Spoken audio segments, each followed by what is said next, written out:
Welcome back, Wastelanders! In this video we'll be going over 40 tips and tricks to get you started. However, some of these tips you may not be aware of even as an experienced player. We'll be going over fast travel tricks other than just free locations, easy ways to earn caps, daily limits and max limits, etiquette, and much more. So get comfy and let's get started on this Wasteland walkthrough. Let's start with fast travel tricks. So fast traveling is super convenient, but it can also be quite expensive. Caps can be difficult to come by, so travel smarter using these tips. To start, there are 7 fast travel locations, but there are other ways to fast travel for free. Let's start at the main menu. I'm going to preface this with I am on Xbox, so I'll be using the Xbox controls to give instructions, but you will be able to follow along. This way you can follow your device's prompts. So these are the 7 fast travel locations. There are several other ways to fast travel for free. At the top right of your menu, you'll see the Social tab. Push right bumper to open it. From here, you'll see your friends list. This is where you can obviously see your friends, you can join your friends, invite them to a team, block them if you want to, and you can fast travel to their location for free. You may start a little ways away from them, but it is close and it costs you no caps. This can be useful to discover new locations, assist your friend with enemies or tasks, etc. Going over to public teams, this is where you can start a team or join a team. There are 6 teams, and they all give you a boost in some fashion. There can only be 4 players on a team. More members means more benefits, but joining a team doesn't mean you have to play with that team necessarily, unless you join a daily ops or expeditions team. If you join one of these teams, they will expect you to come to those events. Casual team is my favorite, as you can gain an XP boost which will allow you to level up faster. Being on a team has other benefits too. Going over to your team tab, you can highlight a player's name, and one option available is fast travel. Using this option, you can fast travel to your team member's location. You can also travel to your teammates' camps for free. This can be used to save caps during fast travel or to get to a new location. If your teammates have Fallout first and they have their tents down, you can fast travel to those locations for free too. You can also join a team based on where a player's camp is located. Maybe you're interested in their vendor. You can look at the name and look to see if they're on a team. If that team has open slots, join that team and boom, free fast travel to their camp. In the same token, you can do the same thing if you're trying to get to a new location as well. Just remember, if the team is daily ops or expeditions, remember to leave the team as soon as possible. This can be done under the team menu. Under the recent tab, you can also see most of the people you've recently ran into in the game. This can be helpful if you want to become friends, invite them to a team, or to even block them. When you block someone, it is only for that game session. If you block someone and leave the world, they cannot join you because that is the same game session. Since we're speaking about teams, getting kicked off a team doesn't necessarily mean someone kicked you. Sometimes it's a glitch and it's not aimed directly at you. This happens frequently. Also under the team tab, as the leader, you can change public team goals or promote another teammate to the leader. At the very top of this menu, you will see Reputation, Settlers, and Raiders. Reputation is tied to the Wastelander's story plot. Even if you have not completed this quest, you can still earn reputation from the Raiders or Settlers by completing the events Eviction Notice and Moonshine Jamboree. You can track your progress here. Once out of this menu, on the left, you can also join expeditions by pushing Y. Since we finished up with the right side of the map, let's go ahead and move to the opposite side on the left.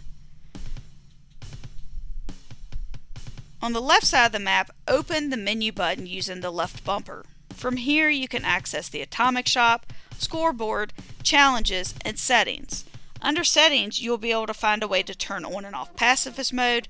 You can show your damage, whether your backpack is visible, and much more. Pacifist mode is available starting at level 5. This is important because this is how PvP is initiated. You can accidentally start PvP during an event by shooting another player that gets in the way, etc. And then you can also become wanted for this. Under Scoreboard, you will find, of all things, The Scoreboard. The Scoreboard is Fallout 76's Season Pass. Once places on the board are unlocked, you can claim them here. Items that can be crafted are shared among all characters, but scrip, carry weight boosters, gold, caps, etc., they go to the last character that was used. Fallout First members, you earn 3 boosts to your scoreboard by unlocking it on the board, so claim it right away. You can also have extra rewards that can be claimed using Y. You unlock these spots on the board by earning score. Score is earned by completing your daily and weekly challenges. This includes the daily repeatable of earning XP, so leveling up can unlock a spot on the board. Public service announcement. The daily challenges update at noon Eastern Time. I do a YouTube short every day except Tuesdays, so subscribe and press the notification bell so you don't miss out. Why no short on Tuesday? Well, on Tuesdays, weekly challenges and the Atomic Shop update at noon Eastern Time, so I post a full-length video. Alright, heading back to the map, on the bottom left you can open World Activity menu by pressing up on the D-pad. From here, you can join Daily Ops, and Daily Ops gives out exclusive rewards and it's a great way to get ammo. When you open Daily Ops, it shows you everything about Daily Ops, the type of enemy, and even the location. To join Daily Ops, just hit join. You should really be on Daily Ops teams before heading in. It's easier with more people, and it's timed, and you have only 2 chances a day to complete it in less than 8 minutes to earn the best rewards. Once inside, you need to wait for your teammates to load all the way in before you really move, as you could accidentally start the timer. From this menu, you can also join events. See how long the event has been going on and how many participants are at the event. You can also look through vendors. Just be aware it can cost a lot of caps to travel from here. Speaking of vendors, you can see what a player has in their vending machine by hovering over their camp. Any camp that has a green V under the actual emblem has a vendor. The red emblem is a radiation sign and it means that they have a shelter. If there's an orange pumpkin, that's from Halloween. Bonus tip. Vendors can also be located inside of shelters and they'll still show up as a green V. So if you cannot locate them right away, maybe go to the shelter and see if you can find them. Up next, train stations. Train stations are your friend. They house things like punch card machines where you can change or edit your special and perk card loadout, legendary exchanges where you can turn in all your unwanted legendaries for scrip, stash box, a workbench to scrap all that junk, and a vendor bot where you can sell your unwanted items for caps. Using these vendors will actually be one of the easiest ways to make caps in-game. Every 20 hours you're given 1,400 caps that can be exchanged for your unwanted items, so make sure you're maxing out your daily caps. For reference, the maximum amount of caps for any one character is 40,000. Anything over this, and you're not actually earning anything, so be mindful. The same can be said of all exchange systems in the game, like legendary scrip and gold bullion. At the train stations, there are also ammo machines and medical supply machines available. However, I would not recommend using them as they are outrageously overpriced. And since we went over how to fast travel to players' camps for free, I would just search for a camp that is selling ammo and or meds or stim packs.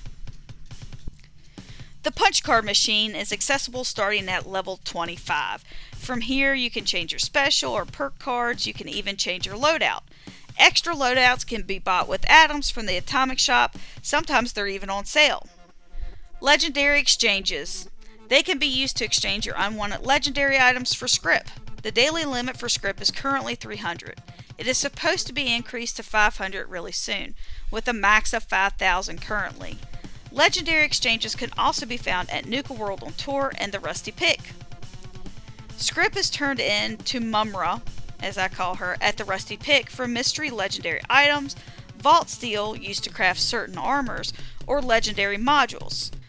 Legendary modules are used to roll legendary items of your choosing. Up next on this tour, we're going to go over treasury notes. Treasury notes are earned from completing events. But what do you do with them? Treasury notes can be exchanged daily for gold bullion at a gold press. Gold presses are located at Crater on the inside, Foundation on the outside, and the White Springs. Each treasury note can be exchanged for 10 gold. The daily limit is 40 notes for 400 gold, and the maximum amount of gold that can be carried is 10,000. Gold can be exchanged depending on where you are in the storyline and your reputation for lunchboxes, carry weight, boosters, and rare plans. Minerva sells limited gold plans at a discount. Minerva is great because everything is on sale, and access to her and her items you do not need reputation or to have completed certain missions or quests. The only downside is she moves, she's only available for a limited time with limited amount of plans, and she has different plans available every week. Loot. Loot. When you're looting enemies, loot is available for everybody, so you will not be stealing a legendary item from another player if you take that item. Next up, break down everything. If you're overweight, you probably have junk that needs to be broken down. Breaking down non-legendary weapons and armor can actually unlock crafting plans for those items, so breaking down everything is a necessity. On the same note, cook everything. Cooking gives you XP, plus the food provides more benefits, and most are worth more money when you go to sell them. When crafting or cooking, the menu can actually be sorted. When it's sorted, you can choose to see all items or only those items you can craft at that time. When items are known but not craftable, it will be shown in gray. When an item is grayed out, you can actually go in and see what items you are lacking. The items that are missing can be marked, and this will place a magnifying glass next to those items in world so you will know that you need it and you can pick it up. For example, you're trying to craft a weapon, but if you need oil, you can mark it. While in world looting, a magnifying glass will actually pop up next to that junk that contains oil. Etiquette. These are the do's and the don'ts of the game that most people abide by. Not everybody, but most people. For example, don't start events until people get there or if the time is under a minute. Also, if you're doing an event and there are legendary enemies like Uranium Fever, do not kill them. Instead, tag them and then motion for everyone else to come over so they can also tag them and get some legendary loot too. Same goes for treasure hunters, spooky or holiday scorched, etc. Obviously things can happen, but you should always try to include everyone, as being nice can really benefit you in the future. The Pip-Boy. The Pip-Boy is more complicated than it seems, but most of us are familiar with what it does, so I'm going to focus just on the Data tab. The Data tab shows all your missions. This can be helpful for you to track a mission or to untrack a mission. Sometimes when you go looking for these missions, you cannot locate them. They may be under miscellaneous, so make sure to check there. If you're lost or just want to know where you're headed on the map for a quest, you can also push right bumper to show it on the map. Hopefully these tips and tricks helped you out, or maybe you even learned something new. These are just a few of my tips and tricks. Subscribe and sign up for notifications so you don't miss out on my next tips and tricks video, which is things I wish I knew sooner. If there's something you think that should be included or needs to be gone over, comment below and it might actually make the next video.